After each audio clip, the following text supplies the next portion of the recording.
Bien, mis hermanos, el gran predicador, ¿ah? Y no me estoy refiriendo a Spurgeon, ¿ah?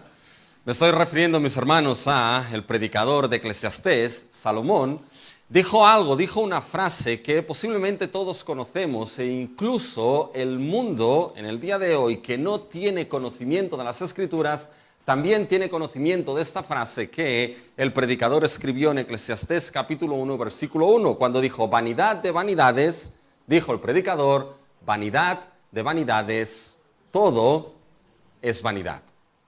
Y fíjense, mis hermanos, que Eclesiastés lo que nos muestra es algo claro, es que en este mundo, mis hermanos, todo es una vanidad, vacío y aparentemente sin propósito.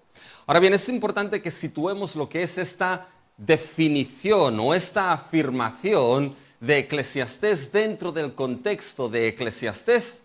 Porque quizá hoy en día le preguntas a mucha gente, oye, todo es vanidad, no tiene sentido, todo es vacío, y te dirán, oye, espera un momento, mi vida tiene propósitos, tengo objetivos, tengo metas a conseguir en este mundo, por lo tanto mi vida no es vacía y no es vana.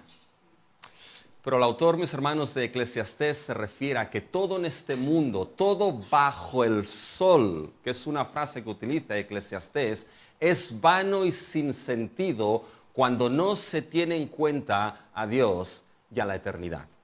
Cuando Dios, mis hermanos, si la eternidad es dejado fuera de la ecuación de la vida de alguien, entonces, mis hermanos, es que esta vida se transforma en una vida vana y vacía, porque todo termina aquí. Y esa vanidad, mis hermanos, esa vanidad de algo vacío y de algo que no es sólido, es, mis hermanos, lo que el apóstol Pablo va a decirles a algunos de los hombres en Listra, una ciudad de Listra, que se vuelvan de lo que son estas vanidades. Y eso lo vamos a ver, mis hermanos, en Hechos 14. El apóstol Pablo predicó un mensaje, pero un mensaje para la vanidad. Así que abran sus Biblias en Hechos 14, y en el día de hoy vamos a estar en los primeros 20 versículos de Hechos 14. Y algo que debemos saber de este capítulo, mis hermanos, es que estamos juntamente con Hechos 13, forma lo que es una unidad en el libro de Hechos, porque estamos llegando aquí al cierre de lo que es el primer viaje misionero del apóstol Pablo y de Bernabé. Empezaron y fueron enviados, si se acuerdan, por la iglesia de Antioquía, y ahora vamos a ver que al final de Hechos 14 vuelven precisamente a la iglesia de Antioquía. Fíjense Hechos 14, mis hermanos, y el versículo 26 en adelante. De allí navegaron a Antioquía, desde donde habían sido encomendados a la gracia de Dios para la obra que habían cumplido. Por tanto, en Hechos 13 empiezan en Antioquía y en Hechos 14 al final vuelven a Antioquía. Esos dos capítulos lo que hacen es cerrarnos el primer viaje misionero de Pablo y Bernabé, en el cual ha habido una constante, ha habido un común denominador en este primer viaje de Pablo y Bernabé. Y es el común denominador de la predicación del Evangelio de Cristo Jesús y la conversión de los gentiles. Los gentiles creyeron en Jesucristo, los gentiles se convirtieron, los gentiles recibieron vida eterna. Y ese factor común, mis hermanos, es esencial porque nos prepara para lo que es el capítulo 15 de Hechos.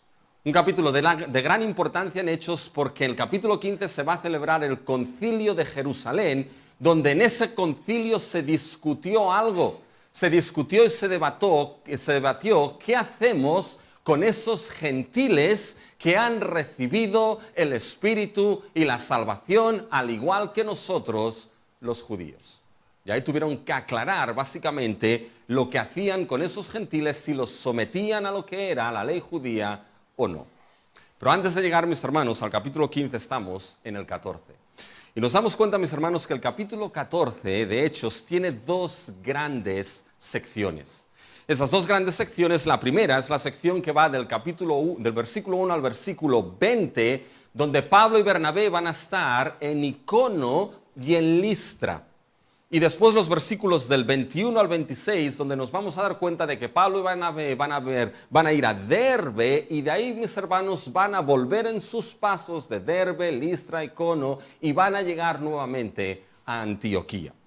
Por lo tanto, fíjense, mis hermanos, que esas dos secciones del capítulo 14, aun y cuando pueden interpretarse y deben interpretarse como un solo acontecimiento que está pasando en Hechos 14, nosotros lo vamos a partir en el día de hoy. Vamos a estar en los primeros 20 versículos, porque esas dos secciones tienen enseñanzas, las cuales son importantes entretenerse en ellas y destacar lo que la Escritura está diciendo. Eso quiere decir que esto cambiará un poco la agenda de los mensajes de este mes, pero como la agenda no es inspirada, pues mis hermanos la cambiamos cuando haga falta, ¿ya? Pero fíjense que en los primeros son 20 versículos, mis hermanos, fíjense lo que la Escritura nos dice. Hechos 14, del versículo 1 hasta el versículo 20. Dice, aconteció en Icono que entraron juntos en la sinagoga de los judíos y hablaron de tal manera que creyó una gran multitud de judíos y asimismo de griegos. Mas los judíos que no creían excitaron y corrompieron los ánimos de los gentiles contra los hermanos. Por tanto, se detuvieron allí mucho tiempo hablando con denuedo, confiando en el Señor, el cual daba testimonio a la palabra de su gracia, concediendo que se hiciesen por las manos de ellos señales y prodigios. Y la gente de la ciudad estaba dividida, unos estaban con los judíos y otros con los apóstoles. Pero cuando los judíos y los gentiles, juntamente con sus gobernantes, se lanzaron a enfrentarlos y apedrearlos, habiéndolo sabido, huyeron a Listra y Derbe, ciudades de la Coinía, y a toda la región circunvecina, y allí predicaban el evangelio. Y cierto hombre de Listra estaba sentado, imposibilitado de los pies, cojo de nacimiento, que jamás había andado. Este oyó hablar a Pablo, el cual, fijando en él sus ojos y viendo que tenía fe para ser sanado, dijo a gran voz, levántate derecho sobre tus pies. Y él saltó y anduvo. Entonces la gente, visto lo que Pablo había hecho, alzó la voz diciendo en lengua lacónica, dioses bajo la semejanza de hombres han descendido a nosotros. Y a Bernabé llamaron Júpiter y a Pablo Mercurio, porque este era el que llevaba la palabra. Y el sacerdote de Júpiter, cuyo templo estaba frente a la ciudad, trajo toros y guirnaldas delante de las puertas y juntamente con la muchedumbre quería ofrecer sacrificios. Cuando lo oyeron los apóstoles Bernabé y Pablo, rasgaron sus ropas y se lanzaron entre la multitud, dando voces diciendo, varones, ¿por qué hacéis esto? Nosotros también somos hombres semejantes a vosotros, que os anunciamos que de estas vanidades os convirtáis al Dios vivo, que hizo el cielo y la tierra, el mar y todo lo que en ellos hay. En las edades pasadas, Él ha dejado a todas las gentes andar en sus propios caminos, si bien no se dejó a sí mismo sin testimonio, haciendo bien, dando lluvias del cielo y tiempos fructíferos, llenando de sustento y de alegría nuestros corazones. Y diciendo estas cosas, difícilmente lograron impedir que la multitud les ofreciese sacrificio. Entonces vinieron unos judíos de Antioquía y de Icono, que persuadieron a la multitud y habiendo apedreado a Pablo, le arrastraron fuera de la ciudad pensando que estaba muerto. Pero rodeándole los discípulos, se levantó y entró en la ciudad, y al día siguiente salió con Bernabé para Derbe. Hasta aquí la palabra de nuestro Dios, mis hermanos. Fíjense que lo que nos encontramos en los primeros 20 versículos, mis hermanos, es ese mensaje que el apóstol Pablo, juntamente con Bernabé, va a dar a esos hombres de Listra, de que se conviertan de estas, les dice, de estas vanidades. Por tanto, es un mensaje, mis hermanos, para la vanidad, el que nos encontramos en Hechos 14. Para la vanidad que está en todo ser humano, sin excepción. Y esto vamos a verlo hoy desde 3 puntos, mis hermanos. Primero, lo que vamos a ver es que nuestra vanidad como humanos, es confrontada por el mensaje del Evangelio. Segundo, mis hermanos, lo que vamos a ver es que nuestra vanidad como humanos necesita el llamado del Evangelio. Y tercero, mis hermanos, que nos damos cuenta que nuestra vanidad como humanos puede llegar a ser bien dura al Evangelio. Vamos a ver estas tres cosas en el día de hoy. Primero, nuestra humanidad como humanos es confrontada por el mensaje del Evangelio. Y fíjense que dicha confrontación conlleva dos cosas en lo que vemos en nuestro texto. Primeramente, esa confrontación conlleva el testimonio de la palabra de la gracia de Dios. Fíjense que esto es algo que vemos en los primeros 10 versículos de Hechos 14.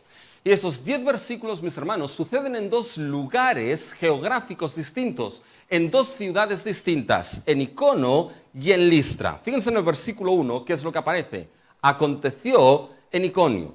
Fíjense ahora, mis hermanos, en el versículo 8, y cierto hombre de Listra.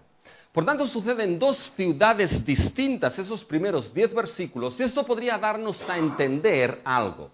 Esto, mis hermanos, podría darnos a entender de que las dos cosas que suceden en estas dos ciudades distintas no tienen nada que ver la una con la otra. Pero nos vamos a dar cuenta de que no es así.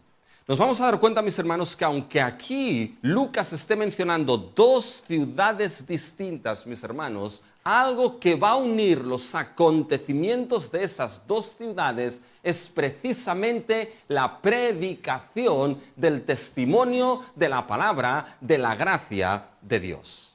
Y ese testimonio va a ser, mis hermanos, lo que va a confrontar a esas personas con sus propias vanidades. Como hemos visto en el versículo 15, os anunciamos que de estas vanidades os convirtáis al Dios vivo. Por tanto, fíjense que la primera cosa, el primer elemento en esa confrontación, mis hermanos, es que hay el testimonio de la palabra de la gracia de Dios. Y lo vamos a ver. Fíjense que cuando llegan a Icono, Pablo y Bernabé, es muy parecido lo que sucede en el capítulo 14 con lo que sucede en el capítulo 13 cuando llegaron a la sinagoga de Antioquía de Pisidia. Fíjense lo que se nos dice en estos primeros versículos 1 y 2 del capítulo 14. Dice, aconteció en Icono que entraron juntos en la sinagoga de los judíos y hablaron de tal manera que creyó una gran multitud de judíos, asimismo de griegos.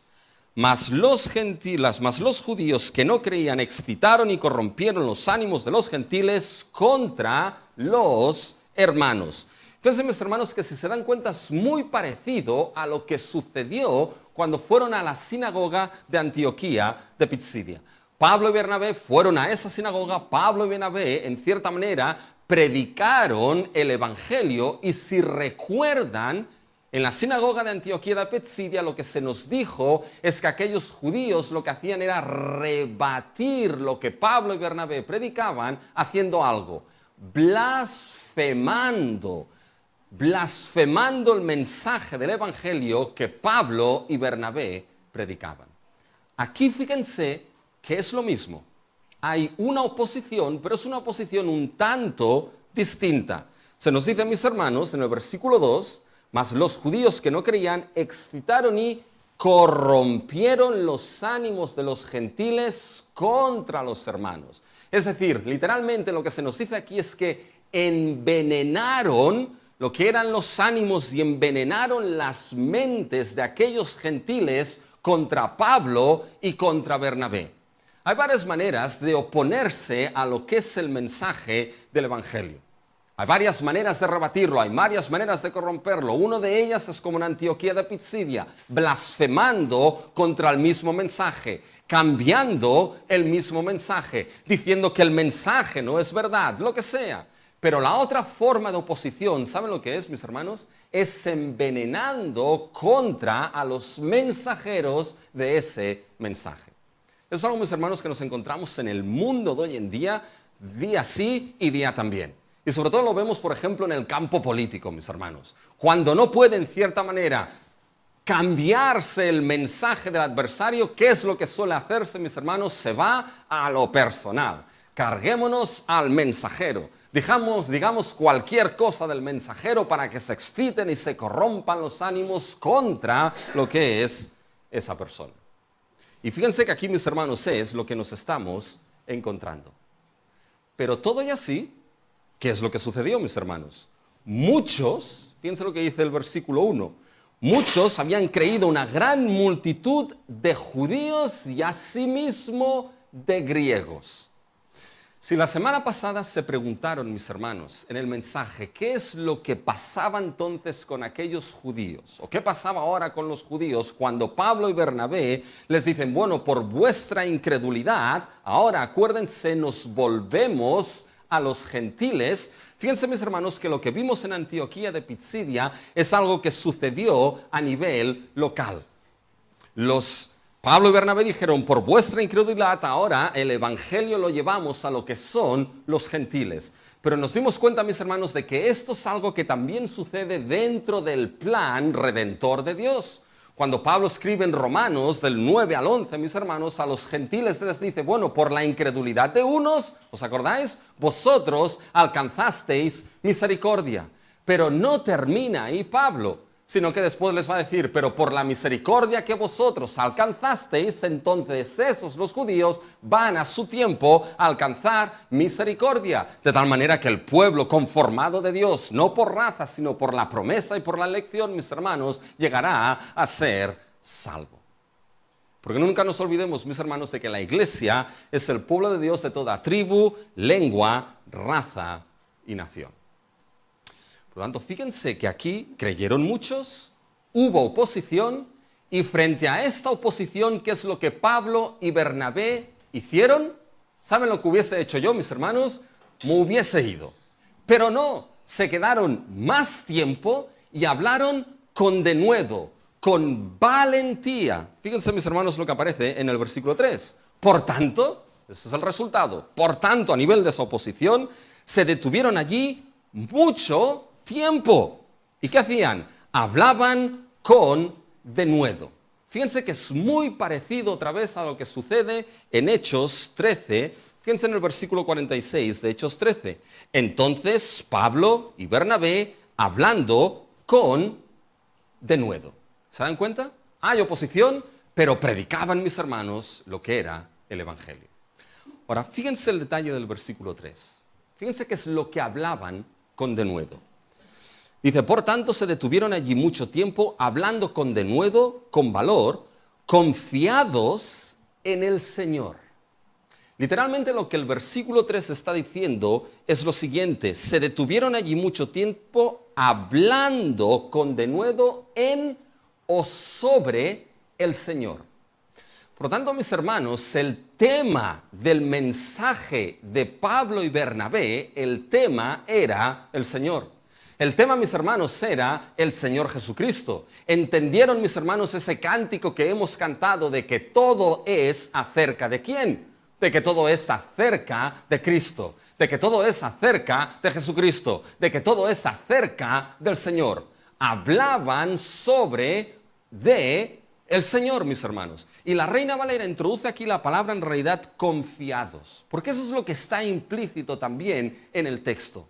No hablaban de Cristo, mis hermanos, de cualquier manera. No hablaban de Cristo diciendo, bueno, vamos a ver qué es lo que sucede hablando de Cristo aquí.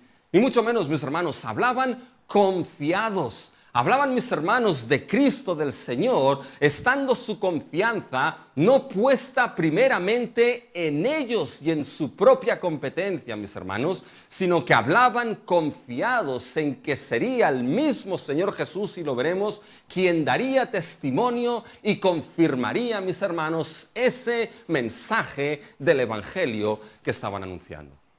Y saben que esta es la confianza que la iglesia, que cualquier predicador y que cualquier cristiano que da testimonio, mis hermanos, del evangelio, tiene que tener. Tiene que hablar de aquel que es el centro de todo, Cristo Jesús, con la confianza de que no uno, sino Cristo va a confirmar y a dar testimonio de ese evangelio. Cuando uno se suba al púlpito, mis hermanos, con la confianza de que Cristo dará testimonio y confirmará la verdad de su evangelio. Cuando damos testimonio de Cristo en nuestros trabajos, en nuestras universidades, a nuestros amigos, confiando de que será Cristo a su manera y a su tiempo quien dará testimonio y confirmación de ese mensaje, mis hermanos. De esa manera, con denuedo y con valor, hablaban. Pero fíjense el versículo 3. No pierdan detalle, mis hermanos, el versículo 3, porque es un gran versículo. Fíjense, por tanto, se detuvieron allí mucho tiempo, hablando con denuedo, confiados en el Señor, el cual, ¿se dan cuenta de ese cual? Mis hermanos, ese cual se refiere al Señor. Ese cual se refiere a Cristo. Confiados en el Señor, el cual, Cristo Jesús, daba testimonio a la palabra de su gracia, mis hermanos. ¿Quién era aquí el que estaba dando testimonio de la palabra, de la gracia de Dios, mis hermanos? De la gracia de Cristo. ¿Saben quién era el que daba testimonio aquí? No era Pablo, no era Bernabé, era el mismo Señor, mis hermanos. Y uno puede decir aquí, pero a ver, ¿cómo es esto posible? ¿No era Pablo y Bernabé los que estaban predicando aquí? ¿No eran Pablo y Bernabé quienes estaban hablando con denuedo? Sí, ciertamente. Pero aquel que testificaba de la palabra de su gracia era Cristo. Y hay algo que no podemos perder de vista que hemos aprendido en el libro de Hechos. Que las obras que vemos en el libro de Hechos, mis hermanos, es lo que el Señor Jesús empezó a hacer y a enseñar. ¿Se acuerdan al inicio del capítulo del libro de Hechos? Cuando Lucas escribe, dice, en el primer tratado, oh Teófilo, te escribí acerca de todas las cosas que el Señor Jesús comenzó a ¿qué? A hacer y a enseñar. Pues bien, ahora esas cosas que el Señor Jesús comenzó a hacer y a enseñar cuando estaba con sus discípulos en este mundo, ahora el Señor Jesús, resucitado, ascendido en gloria, victorioso, el Señor Jesús sigue haciendo y sigue enseñando, mis hermanos.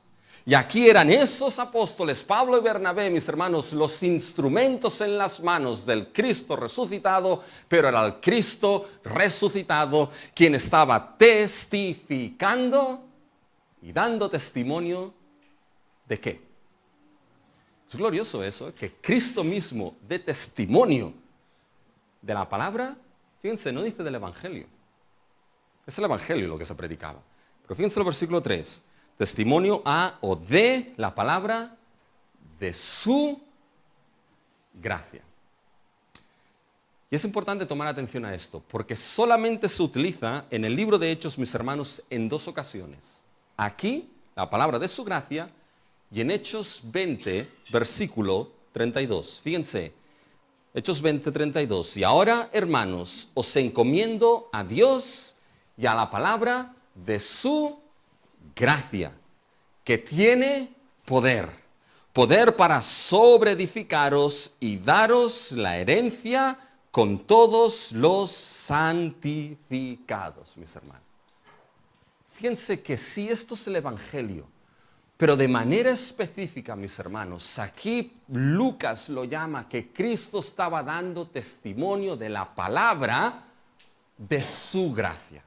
La palabra, mis hermanos, que tiene como centro, mis hermanos, sublime lo que es la gracia de nuestro Señor Jesucristo.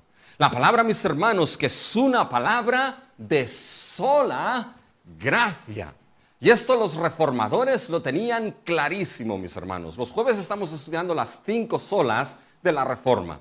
Y una de las 5 solas, las cuales es clarísima, mis hermanos, es la sola gracia.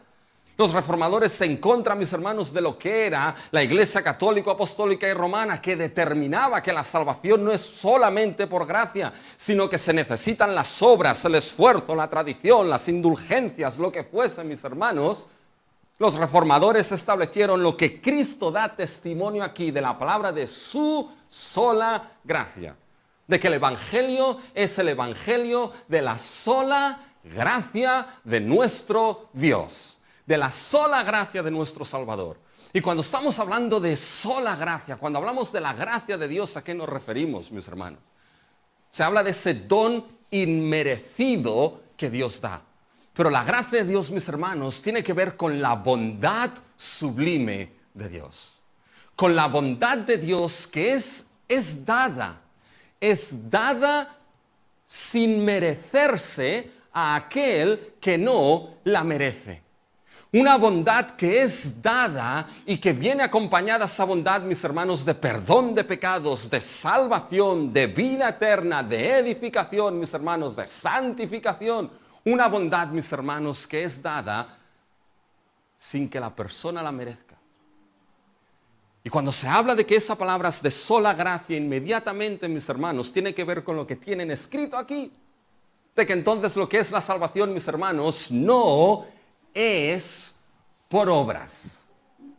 De que no hay ninguna obra en mi vida y en tu vida que tú puedas hacer, una obra, 2 obras, 1000 obras, todas obras de tu vida, las que sean, no hay ninguna de ellas que sea suficiente o que tenga el mérito suficiente para que Dios entonces te dé el perdón, la salvación y la vida eterna porque te la mereces o porque me la merezco. No hay ninguna obra que yo pueda hacer que entonces pueda venir delante de Dios y decirle: Señor, eres deudor a mi vida de perdonarme mis pecados y de darme acceso al cielo. Eres deudor porque mira el currículum de obras que tengo. Ninguna de estas sirve de nada. Porque la palabra del Evangelio es la palabra de la gracia de Dios. Y eso implica que si es por gracia, no es por obras. Y Dios, mis hermanos, en su gracia sublime, la da al pecador que no la merece. Sí, sé que lo sabemos, sé que sí. Dice Rubén, ya no sabemos esto, gloria a Dios por ello. Porque entonces si lo sabemos, tienes que saber lo que Pablo escribió en la carta a los Efesios, que la redención por gracia del Dios Trino obrada en tu vida te ha hecho para que seas entonces para la alabanza de la gloriosa gracia de Dios. Eso quiere decir que cada paso de tu vida, cada acción de tu vida, cada palabra de tu vida, cada cosa que hagas en tu vida, mis hermanos, debería ser un himno constante tu vida que cantase a Dios y a aquel que está delante de ti, sublime gracia del Señor, que aún infeliz salvó. Fui ciego yo, pero me ha hecho ver, mis hermanos. Tu vida tendría que ser, y mi vida, nuestra vida constantemente, mis hermanos, ese cántico que dice: paciente me aguarda, ¿en qué? En mi desviar, un padre que tierno me llama al hogar, recibe al débil, al vil pecador. Mis faltas son muchas, su gracia es mayor. Gloria a Dios, mis faltas son muchas, su gracia es mayor. Y si no sabías de ese evangelio de la gracia de Dios, tienes que ser consciente de él. De que ese perdón de pecados, de que esa salvación que veremos que implica arrepentimiento y fe, mis hermanos, es dado solamente por gracia. No puedes construir una escalera al cielo porque no hay escalera ninguna que te sirva salvo la que Cristo ha puesto, el evangelio de gracia y fe en él. Fíjense, mis hermanos, que de esto estaba dando testimonio Cristo, el cual daba testimonio a la palabra de su gracia. La pregunta es, ¿cómo Cristo estaba dando testimonio de la palabra de su gracia? ¿Cuál era el testimonio que mostraba de que esa palabra es de gracia? Miren su texto. Fíjense, mis hermanos, al final del versículo 3. Concediendo que se hiciesen por las manos de ellos señales y prodigios. ¿Ven esa frase, mis hermanos? Ya ha aparecido en Hechos varias veces. Cómo Cristo daba testimonio de que su palabra, el Evangelio, es una palabra de esa gracia sublime e inmerecida. Bueno, el testimonio era que Cristo mismo concedió a Pablo y a Bernabé que se hiciesen prodigios y señales por medio de ellos. Por lo tanto, esos milagros que hacían no eran simplemente demostraciones de poder, mis hermanos, para mostrar un show. No, simplemente no lo eran. Mis hermanos, esos milagros eran la señal de confirmación de que la palabra del Evangelio es un Evangelio de gracia. Así lo confirmó Cristo. Así lo estaba confirmando. ¿Tienen esto? Palabra de gracia proclamada, palabra de gracia ¿Confirmada con qué? Milagros, señales y prodigios. Bien, se nos dice que aquí se montó un lío. Unos con los judíos, otros con Pablo y Bernabé. Y antes de que le lloviesen piedras, ¿qué hicieron? Se fueron a Listra. Y llegan a Listra, no pierdan esto, palabra de gracia confirmada con prodigios y señales, con milagros. Llegan a Listra, mis hermanos, y fíjense lo que sucede en el versículo 8. Y cierto hombre de Listra estaba sentado, imposibilitado de los pies, cojo de nacimiento, que jamás había andado. Este oyó hablar a Pablo. ¿Qué creen que estaba hablando Pablo, mis hermanos? Ostras, cómo ha cambiado el tiempo de Icono a Listra. Esto no estaba en el parte. ¿Hablaba de esto? Bueno, vamos a ver quién es aquí el que rige esta ciudad. Ni mucho menos, mis hermanos. Pablo seguro que estaba hablando del Evangelio y lo sabemos por varias cosas. Fíjense, mis hermanos, en el versículo 7. Y allí predicaban el Evangelio. Fíjense, mis hermanos, en el versículo 9. Y esto yo habrán a Pablo, el cual fijando en él sus ojos y viendo que tenía fe para ser sanado. Por lo tanto, lo que es, mis hermanos, inválido, que no había andado en su vida, lo que oyó a Pablo y a Bernabé era predicar, mis hermanos, el Evangelio, la palabra de gracia. Y entonces, ¿qué sucede aquí, mis hermanos? Cuando Pablo lo ve y vio esa fe que tenía para ser sanado, a gran voz le dijo, levántate derecho sobre tus pies. ¿Y qué pasó? Él saltó y anduvo. ¿Qué es esto, mis hermanos? Un prodigio y una señal. ¿Qué es esto, hermanos? Es la confirmación de la palabra de su gracia. Es lo que hemos visto, mis hermanos, que se nos dice en Icono. La palabra de gracia confirmada por prodigios y señales. Lo que vemos en Listra es exactamente lo mismo. Cambiamos de ciudad, pero no cambiamos de tema. La palabra de la gracia de Dios estaba siendo testificada por Cristo y confirmada por Él mismo, mis hermanos. ¿Saben lo que es ese milagro aquí? Mis hermanos, lo que está diciendo ese milagro es que ese evangelio de gracia, que esa palabra de gracia, mis hermanos, no es una mentira, no es ciencia ficción, no es un cuento para ir a dormir. Ese milagro, mis hermanos, lo que estaba confirmando es que ese evangelio de gracia de nuestro Señor Jesucristo es palabra fiel, que hace lo que ha determinado hacer. Y por lo tanto, si es palabra fiel, es palabra digna para ser recibida por todos, mis hermanos. ¿Se dan cuenta? Fíjense que quizá uno podría decir, bueno, pero nosotros no vemos esto hoy en día. No vemos que hay aquellos que no han andado en su vida y de repente, mis hermanos, andan. Déjame que te diga, como Jesús le dijo a sus discípulos, quizá no ves esto, pero ves cosas mayores. Porque, mis hermanos, el simple hecho que uno que esté muerto en delitos y pecados y que nada pueda hacer por sí mismo y de repente reciba la vida y el perdón de pecados, mis hermanos, esto es un milagro. Que Dios sea capaz de decirle al pecador condenado, mis hermanos, por la simple fe en Cristo, tus pecados te son perdonados y eres declarado justo, estás en paz con tu Dios, mis hermanos, esto es un gran milagro. El hecho, mis hermanos, de que Dios sea capaz de cambiar vidas, de transformar vidas, mis hermanos, que han estado por años sujetas a adicciones, sujetas a situaciones, y Dios, mis hermanos, en su misericordia sea capaz de sacarlas y santificarlas cada día a la imagen gloriosa de Cristo Jesús, esto es un milagro, mis hermanos. Y esto es Cristo confirmando su evangelio de gracia. Y diciéndote, este evangelio es palabra fiel, que hace lo que dice. Y si es fiel, escucha, es digna de ser recibida por todos.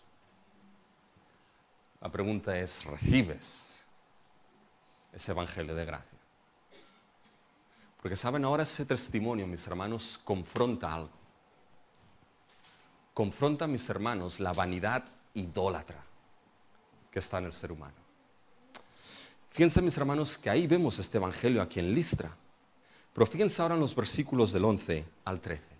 Fíjense lo que sucede, mis hermanos. La gente salió, mis hermanos, vio lo que había sucedido y empezaron, mis hermanos, a decir a gran voz: Dios es entre nosotros. Y a Bernabé le llamaron ¿qué? Júpiter, y a Pablo, como era el que más hablaba, ¿ya? Le llamaron ¿qué? Mercurio, que era el mensajero, mis hermanos, de los dioses. Y Lucas nos dice de que hablaban en lengua licaónica. Eso es importante. No hablaban griego, no hablaban latín, hablaban una lengua que posiblemente Pablo y Bernabé no entendieron al momento. Por eso vemos que pasa un tiempo hasta que Pablo y Bernabé se dan cuenta de lo que ahí está sucediendo. Pero esos hombres, mis hermanos, hicieron 3 errores. Fíjense, lo primero que hicieron mal, mis hermanos, o el error que cometieron, esa vanidad idólatra en el ser humano, que es confrontada por el Evangelio, lo primero que hicieron fue interpretar el Evangelio, la palabra de la gracia de Dios, interpretarla según su cultura, su visión y su ideología. ¿Cómo sabemos esto, mis hermanos? Porque fíjense que había alguien que se llamaba Ovidio, que escribió una obra que se llamaba Metamorfosis, Cambio. Y en esa obra se recita o se dice lo siguiente, mis hermanos, que Zeus y Hermes, que eran los nombres griegos para Júpiter y Mercurio, mis hermanos, fueron dioses que en forma de hombre llegaron al valle en el cual se encontraba esa ciudad después de Listra. Y no encontraron, mis hermanos, hospedaje en ningún sitio. Lo único que encontraron fue ingratitud por parte de los ciudadanos de esa ciudad. No había Airbnb en aquel tiempo, mis hermanos. Por lo tanto, tenían que hospedarse en casa de alguien. Y no encontraron hospedaje, sino ingratitud por parte de la gente. Hasta que encontraron a un matrimonio humilde, pobre, Filemón y Baucis, que los acogieron, mis hermanos. Y no los reconocieron como dioses, sino como hombres. Pero algo extraño, Filemón y Baucis empezaron a ver cuando en la comida, mis hermanos, se daban cuenta que el bol de comida no se vaciaba y el vino, mis hermanos, nunca se acababa. Y entonces esos Zeus y Hermes, en forma de hombres, los sacaron de la ciudad, les llevaron a un monte y entonces ahí se rebelaron, mis hermanos, como dioses, como Júpiter y como Mercurio. Y les dijeron: vamos a destruir con un diluvio todo lo que es esa zona.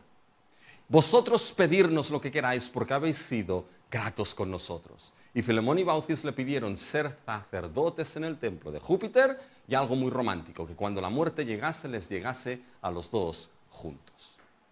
Fíjense, mis hermanos, que esto estaba en el subconsciente de los de Listra, porque ¿qué es lo que se nos ha mencionado, mis hermanos? Fíjense en el versículo 12.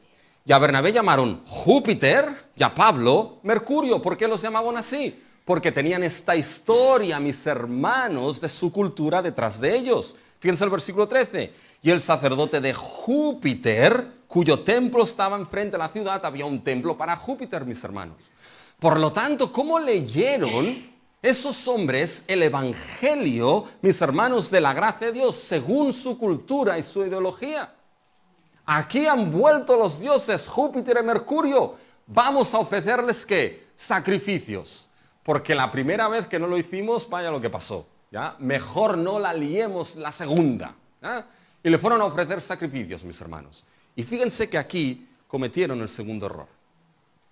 ¿Saben cuál fue el segundo error, mis hermanos? Es que divinizaron, mis hermanos, lo que era la creación misma. Es decir, atribuyeron carácter divino ¿a quién? A Pablo y a Bernabé. Júpiter y Mercurio. ¿Y qué es lo que Pablo y Bernabé, mis hermanos, tienen que decir en el versículo 15? Fíjense: varones, ¿por qué hacéis esto? Nosotros también somos hombres semejantes a vosotros. Atribuyeron divinidad, mis hermanos, a lo que era Pablo y Bernabé. Puesto de otra manera, ¿saben lo que hicieron, mis hermanos? Cambiaron la gloria del Dios incorruptible por semejanza de imagen de hombre, mis hermanos. Y esto lleva al tercer error. ¿Saben lo que hicieron? Se resume en una sola palabra. ¿Saben con qué palabra se resume? No. Vanidad. Vanidad. Pero vanidad idólatra, mis hermanos. Pero fíjense, si ponen en Google vanidad, fíjense lo que le sale. Envanecimiento, arrogancia, presunción, jactancia, vanagloria, soberbia, engreimiento, altivez, altanería, y yo he escrito aquí cosas semejantes a estas, como Pablo. Pero también hay otro significado. Aquello vano, mis hermanos, es algo que es vacío, falto de sustancia, de solidez, de realidad. Eso es lo que está diciendo Pablo aquí. ¿Por qué haces esto si somos hombres como vosotros? Convertíos de estas vanidades, les dice, de esto que es vacío y no tiene sustancia. Y mis hermanos, lo que Pablo tiene en mente cuando les dice esto es el uso bíblico de vanidad, mis hermanos. Porque la palabra vanidad en el contexto de las Escrituras está relacionado con lo que son los ídolos, la idolatría misma. Fíjense en el Salmo 24, los versículos del 3 al 4. ¿Quién subirá al monte de Jehová? ¿Y quién entrará en el lugar santo, limpio de manos y puro de corazón, que no ha elevado su alma a cosas vanas? Ahí, mis hermanos, se refiere a los ídolos. Fíjense cómo Jeremías define lo que es la idolatría en Jeremías 5:2, el versículo 5, capítulo 2, versículo 5. Así dijo Jehová: ¿qué maldad hallaron en mí vuestros padres? Se alejaron de mí y se fueron tras la vanidad y se hicieron vanos. ¿Qué hizo Israel, mis hermanos? Se fue detrás de otros dioses, tras la vanidad, mis hermanos. Por tanto, cuando Pablo aquí les está diciendo, bueno, volveros de vuestras vanidades, mis hermanos, lo que el Evangelio está confrontando es una vanidad idólatra en el ser humano. Y quizá aquí me dirás, bueno, Rubén, para. Que aquí estamos en el primer siglo. Y claro, no tenían tanto conocimiento aquellos de Listra como ahora nosotros tenemos en el siglo XXI. Por lo tanto, nos sería muy extraño caer en este tipo de vanidad idólatra, ¿seguro? Mis hermanos, porque lo que aquí se está definiendo es lo que está en el ADN de un ser humano caído, mis hermanos. Y es lo que Pablo escribió a los romanos. Y lo hemos leído en nuestra lectura congregacional. Que el ser humano, mis hermanos, teniéndolo veremos toda la revelación general y natural de Dios, fue capaz de cambiar la gloria del Dios incorruptible en semejanza de imagen de hombre corruptible, de aves, de cuadrúpedos y de reptiles. Cambiaron la verdad de Dios por la mentira, honrando y dando culto al Dios, culto a las criaturas antes que al Creador, el cual es bendito por los siglos de los siglos. Amén. Mis hermanos, lo que esos hombres de Listra hicieron no está, mis hermanos, tan lejos de lo que la historia de la humanidad ha hecho en cada momento. No está tan lejos, mis hermanos, de lo que el modernismo y el racionalismo hizo en el siglo XIX, mis hermanos. Que fue capaz de leer a través de su propia cultura, mis hermanos, de su mente y de su racionalismo, lo que era el Evangelio y la Escritura misma. Hasta el punto de que entonces negaron, es imposible que exista una palabra inspirada, toda ella por Dios, una palabra de un ser sobrenatural.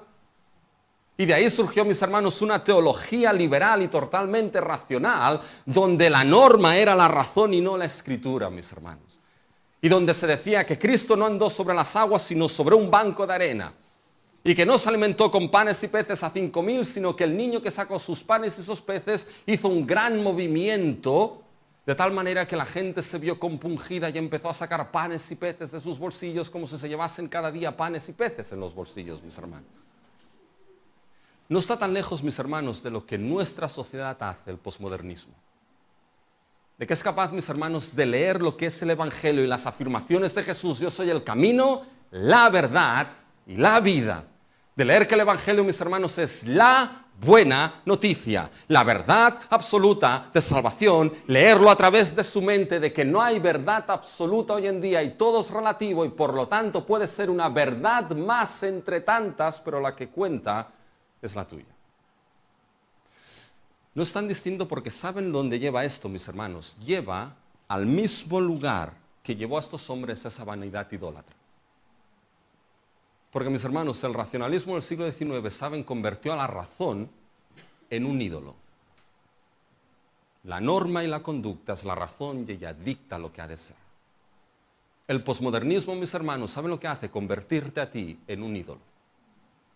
Porque al fin y al cabo, la única verdad que vale y por la que te riges es la tuya y la que te va bien. Al fin y al cabo, mis hermanos, no estás distinto de lo que aparece en Génesis, de que seréis como Dios, sabiendo el bien y el mal. Vosotros ahora seréis vuestros dioses y vuestros ídolos. ¿Se dan cuenta, mis hermanos? El Evangelio confronta esa realidad, esa vana idolatría. Cuando escuchas el Evangelio, ¿qué escuchas? ¿Una filosofía más de las filosofías de este mundo? ¿Un mensaje más de los mensajes de este mundo? ¿Escuchas lo que es un mensaje bueno, según la manera de entender hoy en día retrógrado y falto de progresismo? Fíjense, mis hermanos, de que esa vanidad es la que el Evangelio muestra en nuestro corazón. Por eso tiene que ser palabra de la gracia de Dios. ¿Saben por qué? Porque si esto está en el ADN del corazón de un ser humano caído, mis hermanos, solamente es la gracia sublime de Dios la que puede hacerte ver, mis hermanos, lo glorioso que es el Evangelio de nuestro Señor Jesucristo. Por eso, nuestra vanidad como humanos, mis hermanos, que es confrontada por el mensaje del Evangelio, necesita una segunda cosa. Nuestra vanidad como humanos, mis hermanos, necesita ¿qué? El llamado del Evangelio. Y fíjense que hay dos preguntas aquí. ¿Cuál es el llamado del Evangelio? Bien fácil. Lo dice Pablo bien fácil aquí. La conversión de la vanidad al Dios vivo. Fíjense que estamos en los versículos 14 y 15, que se nos dice que cuando oyeron los apóstoles Bernabé y Pablo, rasgaron sus ropas y se lanzaron entre la multitud, dando voces diciendo: varones, ¿por qué hacéis esto? Nosotros también somos hombres semejantes a vosotros. Rasgaron sus vestiduras. Esta es, mis hermanos, la versión de aquel tiempo, decir que se pusieron las manos en la cabeza. Y entonces les dijeron: ¿qué hacéis? Fíjense, nosotros somos hombres semejantes a vosotros, que hacían algo, versículo 15, que os anunciamos que de estas vanidades os convirtáis ¿a quién? Al Dios vivo, mis hermanos. Que os convirtáis de esas vanidades al Dios vivo. Esto es el llamado de Pablo, pero ¿saben realmente lo que es? Esto es el llamado, mis hermanos, del Evangelio. Este es el llamado de la gracia sublime, irresistible y eficaz de Dios.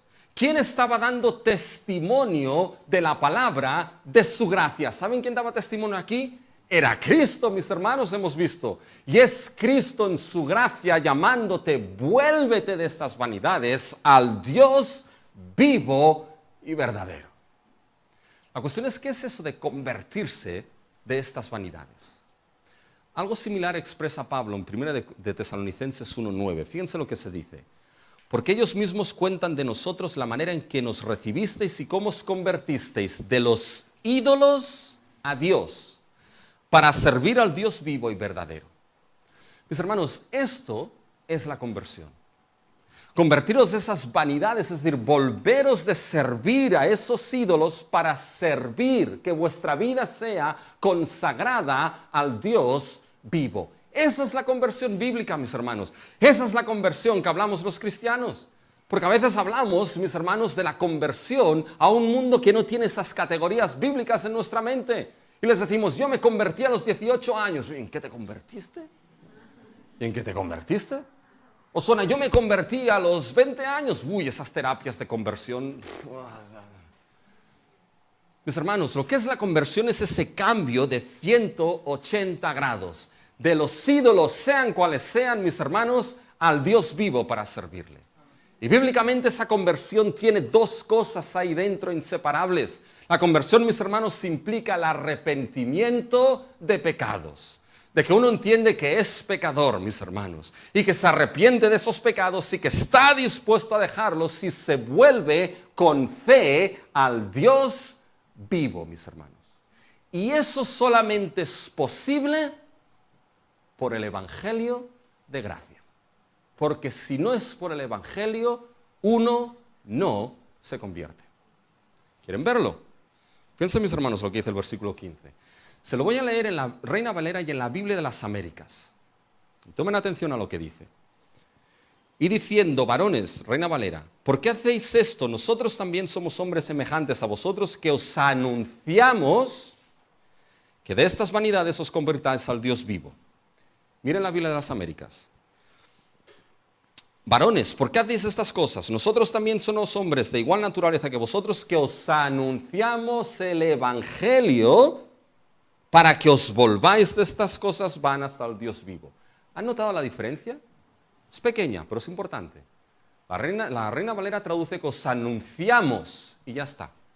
La Biblia de las Américas traduce que os anunciamos el Evangelio. Y esa es la traducción más acertada. Porque el verbo anunciar que aparece aquí, mis hermanos, es el verbo evangelizar, que viene, mis hermanos, del Evangelio, de buena noticia. Por lo tanto, podríamos traducir este versículo 5, somos hombres como vosotros que os evangelizamos, que os predicamos la buena nueva, para que esta buena nueva, el Evangelio, sea capaz de que os volváis de los ídolos al Dios vivo, mis hermanos. Fíjense, cuando el Evangelio, mis hermanos, de nuestro Dios, cuando el Evangelio de gracia, mis hermanos, llega a la vida de la persona y esa gracia sublime e inmerecida de Dios, trabaja, mis hermanos, y obra en la vida de aquellos que Dios en su soberana voluntad ha cambiado su corazón de piedra en carne, mis hermanos. Esa gracia que obra, mis hermanos, obra de manera irresistible, llevándolos a Cristo de tal manera que el que ha nacido de nuevo responde según su nueva voluntad y su nueva capacidad. Se arrepiente y viene por fe a Cristo Jesús, mis hermanos. Sin eso es imposible. Por eso, mis hermanos, Lloyd Jones decía que la conversión es el primer acto de un alma, mis hermanos, que ha sido regenerada. Una vida vana e idólatra de un ser humano caído necesita el llamado del Evangelio, de la buena noticia, porque aquí os anunciamos la buena noticia, mis hermanos. El Evangelio no son las buenas noticias, siempre es singular en la Biblia, es la buena noticia. ¿Y saben por qué es la buena noticia, mis hermanos? Es la buena noticia porque Dios nos hubiese podido dejar en nuestra vanidad. ¿Has pensado esto? Mis hermanos, Dios, yo me pongo a pensar, me hubiese podido dejar en mi vanidad idólatra, pensándome, mis hermanos, que los ídolos que cuando tenía 16 años eran los mejores del mundo y tenía los pósters ahí, mis hermanos, Michael Jordan. Me hubiese dejado, mis hermanos, en la vanidad y pasado de mí. Nos hubiese podido dejar en la vanidad idólatra, mis hermanos, pero no, trajo el Evangelio a nuestras vidas. Y uno dice, ¿cómo sé que quizá Dios no está pasando de mí? Bueno, si hoy estás aquí, nunca has venido, y hoy estás aquí y escuchas la palabra de la gracia de Cristo, quizá es que Cristo te está llamando en su gracia a que te vuelvas de esa vanidad al Dios vivo y verdadero, mis hermanos. Y eso es para dar gracias a nuestro Dios, mis hermanos, de que nuestra vanidad Dios nos sacó. Fíjense, mis hermanos, si esos ídolos pueden ser de piedra o de madera, o pueden ser todo tipo de ídolos, dinero, fama, reputación, sexo, familia, trabajo, ministerio. Pero al fin y al cabo el mayor ídolo soy yo, mis hermanos, de que todo lo hago para mí. Yo me lo cocino, yo me lo guiso, yo me lo como. Y más ahora que no está Leida, tenemos que cocinar nosotros, mis hermanos. Y nos lo comemos nosotros. Pero fíjense, mis hermanos, de que al final una vida, mis hermanos, de vanidad idólatra es una vida muerta. Y el Evangelio te llama, vuélvete de esos ídolos, sea cual sea, al Dios vivo. Y uno puede preguntar, ¿quién es el Dios vivo? ¿Saben? La respuesta es fácil. El Dios vivo es el Dios creador y sustentador de todo lo creado. Fíjense, mis hermanos, que eso es lo que dirá Pablo, que con eso iré terminando. Porque el tercer punto, no hay problema, como tengo que seguir la semana que viene con ese texto, pues ya lo cojo. Pero fíjense, mis hermanos, que Pablo llega a Listra y dice, convertíos de los ídolos al Dios vivo. ¿En quién es ese Dios vivo? Lo va a presentar como creador y sustentador. Y es interesante, fíjense que en Antioquía de Pisidia, cuando habla de Dios, menciona textos del Antiguo Testamento. Y es interesante porque ahí en aquella sinagoga, mis hermanos, había gentiles, sí, pero que eran prosélitos, habían aceptado el judaísmo, por lo tanto tenían un conocimiento de lo que era el Antiguo Testamento. Aquí no se nos dice esto, mis hermanos. Por lo tanto, Pablo va a presentar el Evangelio, va a presentar a Dios con categorías que en cierta manera sean capaces de entenderse, mis hermanos, por aquellos que están escuchando. Y fíjense, mis hermanos, que eso es importante, porque nuestro mundo a veces no tiene esas categorías bíblicas que nosotros tenemos. Recuerdo una vez que alguien me dijo, Rubén, es que si hablas de la justificación por la fe, eso no se va a entender, porque no se entiende lo que es la justificación por la fe. Bueno, mi respuesta es sencilla. Bueno, pues explica lo que es la justificación por la fe y ya está, explícalo y se entenderá. ¿Ya? Fíjense un poquito qué es lo que hace Pablo aquí. Fíjense cómo describe a Dios. Mira el versículo 15, mis hermanos, y el versículo 16. Y diciendo, varones, ¿por qué hacéis esto? Nosotros también somos hombres semejantes a vosotros que os anunciamos que de estas vanidades os volváis al Dios vivo, que, o el cual, eso define a Dios, y el versículo 16, la Reina Valera no lo traduce, pero hay otro que o otro cual. El cual, y versículo 16, el cual hizo algo. Por tanto, estos dos que o dos cuales nos explican el Dios vivo que Pablo les está diciendo que se vuelvan a él. Y el primero, fíjense, mis hermanos, el Dios vivo es aquel que hizo, ¿qué? El cielo y la tierra, el mar y todo lo que en ellos hay, mis hermanos. Por tanto, aquí no está hablando Pablo de cualquier Dios vivo. Está hablando de que el único Dios vivo que hay es el Dios creador de todas las cosas. Opuesto a la inversa, mis hermanos. El creador de cielos, tierra, mar y todo lo que en ellos hay, solamente ese creador es el Dios vivo. Fuera de él no hay otro Dios. Isaías 45, 18 lo dice claro, dice, porque así dijo Jehová que creó los cielos, él es Dios.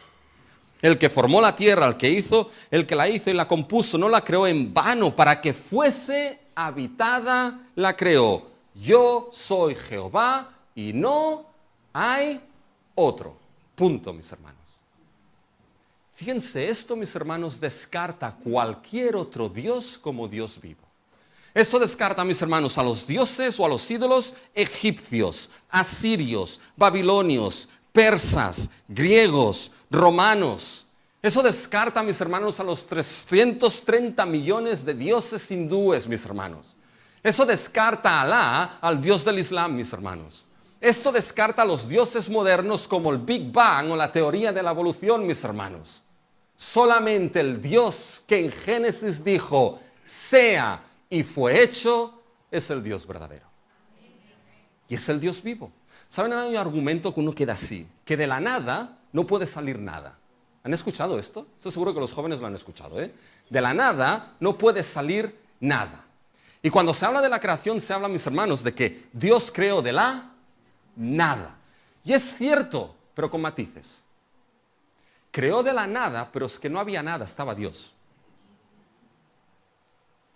Por lo tanto, si de la nada no puede salir nada, Dios creó para la tierra para ser habitada, que hubiese vida.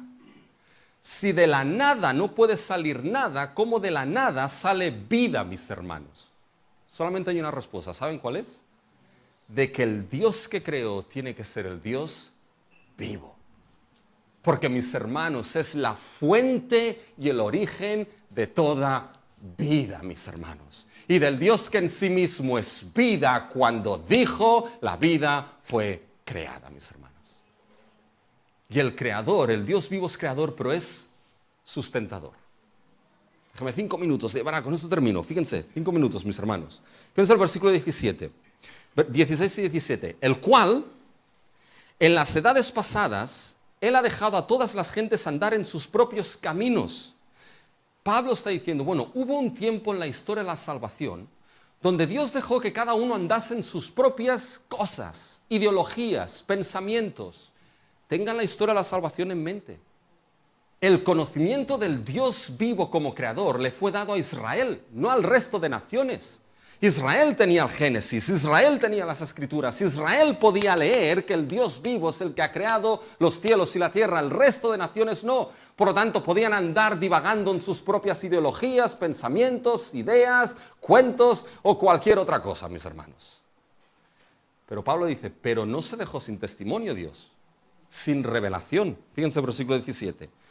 Si bien no se dejó a sí mismo sin testimonio, haciendo bien, dando lluvias del cielo y tiempos fructíferos, llenando de sustento y de alegría nuestros graneros.